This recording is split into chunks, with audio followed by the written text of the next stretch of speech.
नमस्कार। आज हम श्रीमद् भगवद गीता के 5वें अध्याय कर्म संन्यास योग की गहराइयों में उतरेंगे। हमारे पास जो स्रोत सामग्री है वो इन वेदास यूट्यूब चैनल के वीडियो ट्रांसक्रिप्ट के कुछ अंश हैं।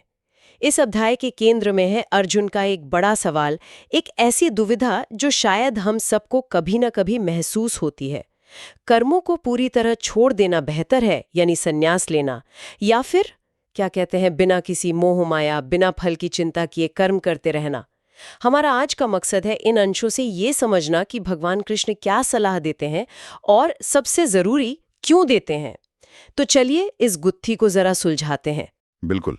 और ये अध्याय कर्म और त्याग के बीच का जो वो नाजुक संतुलन है ना, उसे साधने की कला सिखाता है। ये दिखाता है कि सिर्फ कर्म छोड़ देना ही मुक्ति नहीं है, बल्कि कर्म करते हुए भी उससे मुक्त कैसे रहा जाए। हाँ, यही असली रास्ता है। तो जैसा आपने कहा, शुरुआत अर्जुन के सवाल से ही होती है। जी। वो कृष्ण से पूछते हैं कि आप कभी तो कर्मों के संन्यास, जिसे ज्ञान योग भी कहते हैं, उसकी तारीफ करते हैं, और कभी निष्काम कर्म योग की। साफ साफ बताइए, इन दोनों में से निश्चित रूप से मेरे लिए कल्याणकारी मार्ग कौन सा है? ये उलझन तो वाकई बहुत स्वाभाविक लगती है ना? हाँ, ये एक बहुत ही मानवीय और क्या कहते हैं स्वाभाविक प्रश्न है। और श्री कृष्ण का उत्तर बड़ा दिलचस्प है। वो पहले कहते हैं कि ज्ञान योग और निष्काम कर्म योग दोनों ही परम श्रेय यानी मोक्ष तक ले जाते हैं। दोनों का अंतिम लक्ष्य एक ही है। लेकिन फिर वो एक महत्वपूर्ण बात जोड़ते हैं, तयोस्तु कर्म संन्यासात कर्मयोगो विशिष्यते। अच्छा। हाँ, इसका अर्थ है कि कर्मों के संन्यास मतलब ज्ञान मार्ग की अपेक्षा निष्काम कर्मयोग श्रेष्ठ है। अच्छा, श्रेष्ठ क्यों? क्या हाँ। इसलिए कि ये आसान है या इसमें मेहनत कम लगती है? नहीं, श्रेष्ठ इसलिए नहीं कि ये आसान है, बल्कि इसलिए कि ये ज्यादा व्यवहारिक है, साधने योग्य है एक तरह से। कृष्ण समझाते हैं कि असल सन्यासी तो वो है जो ना किसी से द्वेष करता है, ना किसी चीज की प्रबल इच्छा रखता है। श्लोक है ना, न द्वेष्टि ना कांक्षति। ऐसा व्यक्ति जो राग द्वेष जैसे द्वंद्वों से ऊपर उठ गया है, वो बड़ी सरलता से संसार के बंधनों से मुक्त हो जाता है, चाहे वो किसी भी मार्ग पर क्यों ना हो। और निष्काम कर्मयोग वो इस स्थिति तक पहुंचने का एक क्रियात्मक मतलब प्रैक्टिकल तरीका है। इसका मतलब ये हुआ कि मंजिल एक ही है, रास्ते भले ही अलग लगें। बिल्कुल सही। कृष्ण कहते हैं कि केवल बालाह यानी अज्ञानी, जिनकी समझ अभी परिपक्व नहीं हुई है, वही इन दोनों को अलग अलग मानते हैं। पृथक बालाह प्रबदरति न पंडिताह। पंडित यानी ज्ञानी जन वो जानते हैं कि किसी एक मार्ग में भी अगर कोई अच्छी तरह स्थित हो जाए तो उसे दोनों का फल मिल जाता है, यानी परमात्मा की प्राप्ति हो जाती है। जिस अवस्था को ज्ञान योगी यानी सांख्य प्राप्त करते हैं, उसी अवस्था को निष्काम कर्म योगी भी प्राप्त करते हैं। यत् सांख्य प्राप्यते स्थानम तद योगेरपि गम्यते। इसलिए जो इन दोनों मार्गों को फल की दृष्टि से एक समान देखता है, वही यथार्थ देखता है, वही सही मायने में देखता है। एकम सांख्यम च योगम च यह पश्यति स पश्यति। ये समझने के बाद एक सवाल मन में आता है, अगर दोनों का फल एक ही है तो फिर कृष्ण निष्काम कर्म योग को विशेष रूप से श्रेष्ठ क्यों बता रहे हैं? यहाँ जरूर कोई गहरी बात होगी। हाँ, और यही इस अध्याय का एक केंद्रीय बिंदु है। बिल्कुल, कृष्ण कहते हैं, संन्यासस्तु महाबाहो दुखम आप्तुम योगतः। अच्छा। हाँ, हे महाबाहु अर्जुन, निष्काम कर्म योग का अभ्यास किए बिना केवल कर्मों को छोड़ देने रूपी संन्यास को प्राप्त करना न केवल दुखदायी है, बल्कि लगभग असंभव है। ये एक महत्वपूर्ण इंसाइट है। सच्चा वैराग्य या संन्यास वो हवा में पैदा नहीं होता। जब तक निष्काम कर्म योग से मन और इंद्रियां शुद्ध नहीं होती, व्यक्ति भगवत स्वरूप का चिंतन करने वाला योग युक्त मुनि नहीं बनता। तब तक कर्मों के प्रभाव से सच्ची मुक्ति पाना बहुत कठिन है। इसके विपरीत जो योग युक्त है, जो निष्काम कर्म करता है, वो मुनि शीघ्र ही परब्रह्म परमात्मा को पा लेता है। योग युक्त मुनिर ब्रह्म न चिरेण अधिगच्छति। अच्छा, तो मतलब कर्मों के बंधन से छूटने के लिए भी पहले सही ढंग से कर्म करना अनिवार्य है। ये तो सचमुच कमाल की बात है। संन्यास तक पहुंचने के लिए भी कर्म का पुल पार करना ही होगा। हाँ, बिल्कुल। इसे ऐसे समझ सकते हैं कि दोनों मार्गों में क्रिया मतलब परमात्मा की ओर बढ़ने का प्रयास वो एक ही है, बस कर्ता का दृष्टिकोण या भाव अलग है। ज्ञान योगी अपनी बुद्धि, अपनी समझ और अपनी शक्ति पर भरोसा करके आगे बढ़ता है। वो जानता है कि आत्मा, शरीर, मन, बुद्धि से परे है। वो स्वावलंबी है एक तरह से। जबकि निष्काम कर्मयोगी वही कर्म अपने इष्ट, अपने परमात्मा पर निर्भर होकर पूर्ण समर्पण भाव से करता है। अच्छा। हाँ, लक्ष्य दोनों का एक है, पर एक अपनी शक्ति से चलता है, दूसरा परमात्मा की शक्ति का सहारा लेकर। कृष्ण स्पष्ट करते हैं कि कर्म योग के बिना कोरा संन्यास संभव नहीं, वो सिर्फ दिखावा हो सकता है। तो जो व्यक्ति इस निष्काम कर्म योग में स्थित हो जाता है, जिसे आपने योग युक्त कहा, उसके लक्षण क्या होते हैं? वो कैसा होता है? ऐसा व्यक्ति जिसका मन पूरी तरह से नियंत्रण में है, जिसकी इंद्रियां वश में है, विजितात्मा, जितेंद्रिय, जिसका अंतःकरण अत्यंत शुद्ध हो चुका है, विशुद्धात्मा, और सबसे महत्वपूर्ण, जो स्वयं को सभी प्राणियों की आत्मा के मूल स्रोत परमात्मा से एकाकार अनुभव करता है, सर्वभूतात्म भूतात्मा। ऐसा योग से जुड़ा हुआ व्यक्ति कर्म करता हुआ भी उनसे लिपटा नहीं है, बंधता नहीं है। कुर्वन्नपि न लिप्यते। कर्म करते हुए भी लिप्त नहीं होता, ये कैसे संभव है? क्यों नहीं होता वो लिप्त? क्योंकि उसकी समझ, उसकी दृष्टि गहरी हो जाती है। वो तत्ववित्त बन जाता है, यानी सत्य के सार को जानने वाला। वो ये अनुभव करता है, मन्येत तत्ववित्त, कि वास्तव में मैं कुछ नहीं कर रहा हूं, नैव किंचित करोमीति। ये सिर्फ सोचने की बात नहीं, बल्कि कर्म करते करते प्राप्त हुई एक वास्तविक अवस्था है। इस अवस्था को पाने के बाद वो देखते, सुनते, छूते, सूंघते, खाते, चलते, सोते, सांस लेते, बोलते, त्यागते, ग्रहण करते, यहाँ तक कि आंखें खोलते और बंद करते हुए भी उन्मिषन् निमिषन्नपि। हाँ। वो यही समझता और अनुभव करता है कि ये सब तो इंद्रियां हैं जो अपने अपने विषयों में स्वाभाविक रूप से बरत रही हैं। इंद्रियाणि इंद्रियार्थेषु वर्तन्ते इति धारयन् आत्मा अकर्ता है। जब परमात्मा से बढ़कर कुछ है ही नहीं, तो वो अब किस सुख की कामना से कर्मों या उनके फलों में आसक्त होगा, है ना? वाह, ये समझना थोड़ा सा मुश्किल लग सकता है। क्या इसे समझाने के लिए कोई सरल सा उदाहरण है? हाँ, कृष्ण एक बहुत ही सुंदर और प्रसिद्ध उदाहरण देते हैं कमल के पत्ते का। अच्छा। पद्मपत्रम इवाम वसा। हाँ। सोचिए, कमल कीचड़ में पैदा होता है, उसका पत्ता पानी की सतह पर रहता है, दिन रात पानी की लहरें, बूंदें उस पर पड़ती हैं, पर पत्ता हमेशा सूखा रहता है। पानी उसे भिगो नहीं पाता, उस पर टिक नहीं पाता। कीचड़ और पानी के बीच रहकर भी वो उनसे निर्लिप्त रहता है। सही बात है। ठीक इसी तरह जो पुरुष अपने सभी कर्मों को परमात्मा को अर्पित करके ब्रह्मण्याधाय कर्माणि और कर्म करते समय फल की आसक्ति को पूरी तरह त्याग कर संगम त्यक्त्वा कर्म करता है, वो भी पापों से, यानी कर्मों के शुभ अशुभ फलों के बंधन से उसी तरह अछूता रहता है जैसे कमल का पत्ता पानी से। लिप्यते न सपापे न पद्मपत्रमिवाम्भसा। अगर वो कर्मों से लिप्त नहीं होता तो फिर कर्म करता ही क्यों है? क्या जरूरत है? बहुत अच्छा सवाल है। वो कर्म करता है आत्मशुद्धये, आत्मशुद्धि के लिए। लेकिन यहाँ आत्मशुद्धि का अर्थ केवल अपनी व्यक्तिगत शुद्धि नहीं है।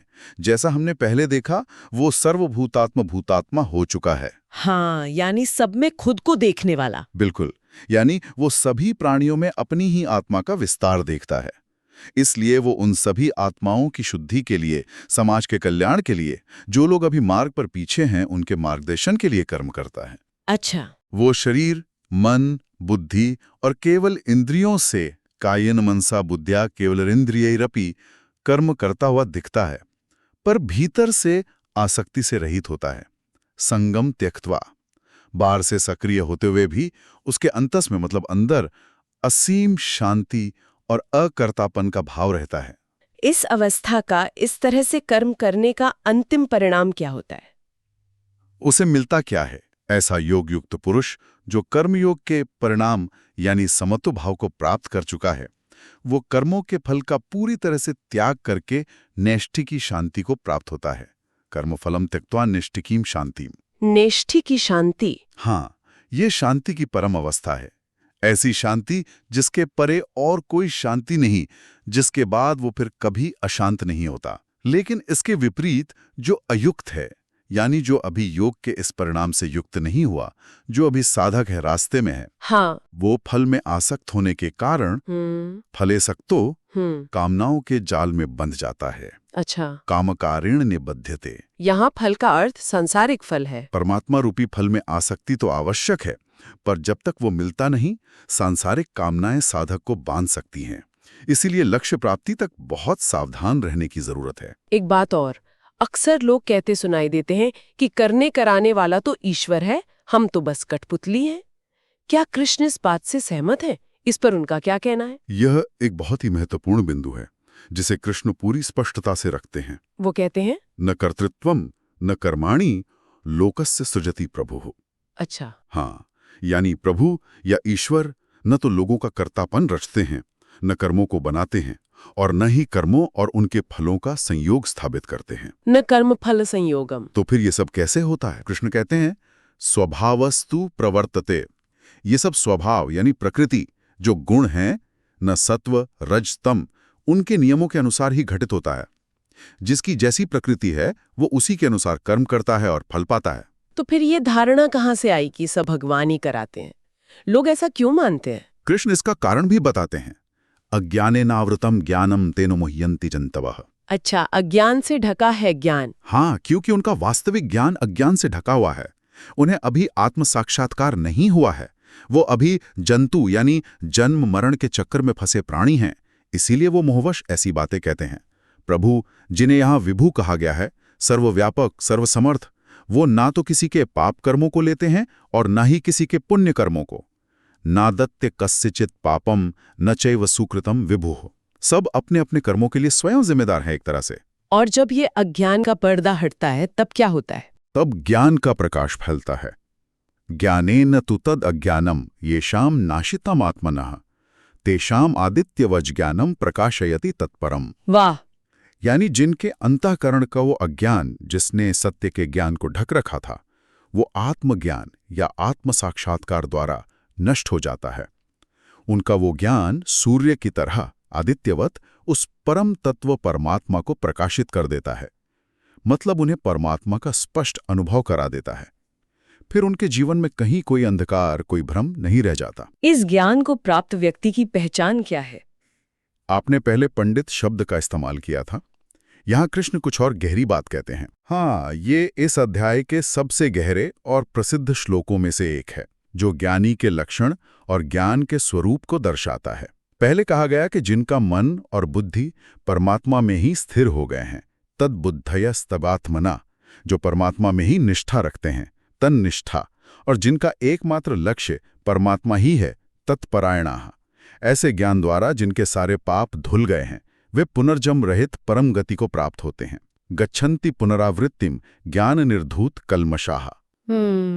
ऐसे पूर्ण ज्ञानी जिन्हें पंडित कहा गया है, वे विद्या और विनय से युक्त ब्राह्मण में विद्या विनय संपन्न ब्राह्मणे, गाय में गवि, हाथी में हस्तिनी, कुत्ते में शुनि और चांडाल मतलब श्वपाक, कुत्ते का मांस खाने वाला, यानी सामाजिक रूप से सबसे निम्न माने जाने वाले व्यक्ति में भी श्वपाके च समान दृष्टि रखते हैं। पंडिताः समदर्शिनः।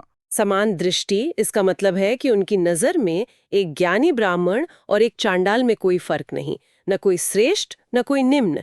यह समदर्शन सुनने में जितना गहरा है, इसे जीवन में उतारना कितना चुनौतीपूर्ण होगा। बिल्कुल, यही तो साधना का एक महत्वपूर्ण पड़ाव और परिणाम है। उनकी दृष्टि बाहरी रूप, चमड़ी, जाति, योनि या सामाजिक स्थिति पर नहीं टिकती। उनकी दृष्टि सीधे उन सब के भीतर स्थित एक ही आत्मा, एक ही परमात्मा के अंश पर पड़ती है। अच्छा, वे जानते हैं कि बाहरी रूप या चेतना के स्तर पर भिन्नता हो सकती है। कोई स्वरूप के ज्यादा नजदीक है, कोई थोड़ा दूर पर सबके अंदर तत्व एक ही है। इसलिए वे किसी से राग या द्वेष नहीं करते, कोई भेद नहीं रखते। ऐसे समदर्शी पुरुष इसी जीवन में इहैव संसार को जीत लेते हैं। तेर जितः सर्गो। वाह! क्योंकि उनका मन ब्रह्म की तरह सम और निर्दोष, निर्दोषम ही समम ब्रह्म हो जाता है और वे ब्रह्म में ही स्थित हो जाते हैं। तस्मात् ब्रह्मणि ते स्थिता। तो ऐसे ज्ञानी का सुख कैसा होता है? संसार को जीतने के बाद, इस समदृष्टि को पाने के बाद उसे किस तरह का आनंद मिलता है? उसका सुख बाहरी चीजों पर निर्भर नहीं करता। वो बाहरी विषयों और इंद्रियों के भोगों में आसक्त नहीं होता, बाह्य स्पर्शे श्वसक्तात्मा, बल्कि वो अपनी अंतरात्मा में ही स्थित अक्षय सुख को प्राप्त करता है। विन्द्यतात्मनि यत् सुखम, वह ब्रह्म के साथ योग युक्त होकर स ब्रह्म योग युक्तात्मा ऐसे शाश्वत आनंद का अनुभव करता है जिसका कभी नाश नहीं होता। सुखम अक्षयम अश्नुते। कृष्ण यहाँ एक चेतावनी भी देते हैं। वो कहते हैं कि इंद्रियों और विषयों के संपर्क से जो भोग उत्पन्न होते हैं, ये ही संस्पर्श जाओ भोगा, वे निश्चित रूप से दुखों के ही कारण हैं। दुख योनिया एवते, क्योंकि वे अनित्य हैं, आदि और अंत वाले हैं, आद्यंतवंता। इसलिए बुध यानी विवेकी पुरुष उनमें नहीं रमता है, उनमें सुख नहीं खोजता। न तेषु रमते बुधा। इसमें काम और क्रोध की क्या भूमिका है, जिनका जिक्र पहले भी आया था जब आसक्ति की बात हुई थी? कृष्ण इन दोनों को काम यानी इच्छा, कामना और क्रोध को सबसे बड़े शत्रु मानते हैं। वो जोर देकर कहते हैं कि जो मनुष्य इसी शरीर के रहते हुए मरने से पहले प्राक शरीर विमोक्षणात्, यहीं इसी जीवन में इहैव काम और क्रोध से उत्पन्न होने वाले वेग को सहन करने में, यानी उन्हें शांत करने में, हाँ, उन्हें शांत करने में, मिटा देने में समर्थ हो जाता है। शक्नोति हैव य सोडुम काम क्रोधोद्भवारु वेगम, वही व्यक्ति योगी है, संयुक्ता, और वास्तव में वही सुखी है, सह सुखी नर। ऐसा सुख जिसके पीछे दुख ना आए, यानी परमात्मा के स्वरूप में स्थित होने वाला सुख। इससे ये भी स्पष्ट होता है कि मुक्ति मरने के बाद की कोई चीज नहीं, बल्कि जीते जी पाने वाली अवस्था है। इस अवस्था तक पहुंचने का, काम क्रोध के वेग को शांत करने का कोई तरीका भी बताया है कृष्ण ने? हाँ, अध्याय के अंत में ध्यान की एक संक्षिप्त किंतु महत्वपूर्ण प्रक्रिया का संकेत दिया गया है। बाहरी विषयों का चिंतन बाहरी छोड़कर स्पर्शान कृत्वा बहिर्बाह्यान, दृष्टि को दोनों भौहों के बीच स्थिर करके चक्षुश्चैवांतरे भ्रुवोः, इसका व्यावहारिक अर्थ है सीधा बैठकर दृष्टि को नाक की सीध में सामने टिकाना, इधर उधर नहीं भटकाना। अच्छा। और नासिका के भीतर आने जाने वाले प्राण और अपान वायु को सम करके प्राणापानों समूकृत्वा नासाभ्यंतर चारिणों, यानी सजगता पूर्वक अपनी सांस पर ध्यान लगाकर कब सांस अंदर आई, कितनी देर रुकी, कब बाहर निकली, कितनी देर बाहर रुकी। इस तरह जब ध्यान सांस पर टिक जाता है तो धीरे धीरे सांस शांत और लयबद्ध हो जाती है। मन के संकल्प विकल्प शांत होने लगते हैं। इस प्रकार इंद्रियों, मन और बुद्धि को जीतने वाला यतेंद्रिय मनोबुद्धि, इच्छा, भय और क्रोध से सर्वथा रहित विगतेच्छा भय क्रोध, मोक्ष को ही परम लक्ष्य मानने वाला मननशील मुनि सदा मुक्त ही है। यह सदा मुक्त एवसा। और ये जो सदा मुक्त मुनि है वो अंततः पाता क्या है, या यूं कहें कि वो किसे जानता है? यहाँ अध्याय का अंतिम श्लोक आता है जो सार रूप है, बहुत महत्वपूर्ण। कृष्ण कहते हैं कि वो मुक्त पुरुष मुझे माम समस्त यज्ञों और तपों का भोगने वाला, भोक्तारम यज्ञ तपसाम, संपूर्ण लोकों के स्वामियों का भी स्वामी, सर्वलोक महेश्वरम, और संपूर्ण प्राणियों का बिना किसी स्वार्थ के हितैषी और मित्र, सुहृदम सर्वभूतानाम, जानकर ऐसा यथार्थ अनुभव करके परम शांति को प्राप्त होता है। ज्ञात्वा माम शांति मृच्छति। तो इसका मतलब ये हुआ कि जब व्यक्ति निष्काम कर्म करता है, ज्ञान द्वारा समदर्शी बनता है, ध्यान द्वारा मन को शांत करता है, तब वो अनुभव करता है कि सभी कर्मों, यज्ञों, तपों का अंतिम भोक्ता, सभी लोकों का परम स्वामी और हर प्राणी का सच्चा निस्वार्थ हितैषी मित्र वो परमात्मा ही है। इस ज्ञान, इस अनुभव से ही उसे वो परम शांति मिलती है जिसकी तलाश थी। बिल्कुल सही। परमात्मा को केवल एक दूर बैठा शासक नहीं, बल्कि यज्ञ तप का भोक्ता, सबका स्वामी और सबसे बढ़कर हर जीव का सबसे करीबी निस्वार्थ मित्र और हितैषी समझना और अनुभव करना, यही परम शांति का मार्ग और लक्ष्य है। तो आज भगवद गीता के 5वें अध्याय की इस चर्चा से हमने समझा कि कर्मों से भागना या उन्हें बोझ समझकर छोड़ देना कोई समाधान नहीं है। असली और श्रेष्ठ रास्ता है निष्काम भाव से फल की आसक्ति त्याग कर समत्व बुद्धि से कर्म करते रहना। इसे ज्ञान योग से व्यावहारिक रूप में श्रेष्ठ इसलिए कहा गया क्योंकि यह हमें कर्म करते हुए ही धीरे धीरे कर्मों के बंधन से मुक्त करता है, और इसके अभ्यास के बिना सच्चा कर्म संन्यास वो लगभग असंभव है। एकदम सटीक। समदर्शन यानी विद्वान ब्राह्मण से लेकर चांडाल, गाय, हाथी, कुत्ते तक सब में एक ही परमात्मा का रूप देखना और काम क्रोध जैसे प्रबल मानसिक वेगों पर इसी जीवन में विजय पाना, ये इस मार्ग के अनिवार्य अंग हैं। और अंततः परमात्मा को केवल दूर का ईश्वर नहीं, बल्कि अपने हर कर्म का भोक्ता, संपूर्ण सृष्टि का स्वामी और सबसे महत्वपूर्ण अपना सबसे सच्चा निस्वार्थ मित्र जानकर और अनुभव करके ही परम शांति को पाया जा सकता है। तो अब हमारे लिए सोचने वाली बात यह है कि हम अपने रोजमर्रा के जीवन में अपने छोटे बड़े कामों में इस निष्काम भाव और समदर्शन की भावना को कैसे ला सकते हैं। शायद पूरी तरह ना सही, पर इसकी थोड़ी सी झलक, छोटे छोटे कदम उठाकर भी क्या हम इसे अपने जीवन का हिस्सा बना सकते हैं? इस पर विचार जरूर कीजिएगा।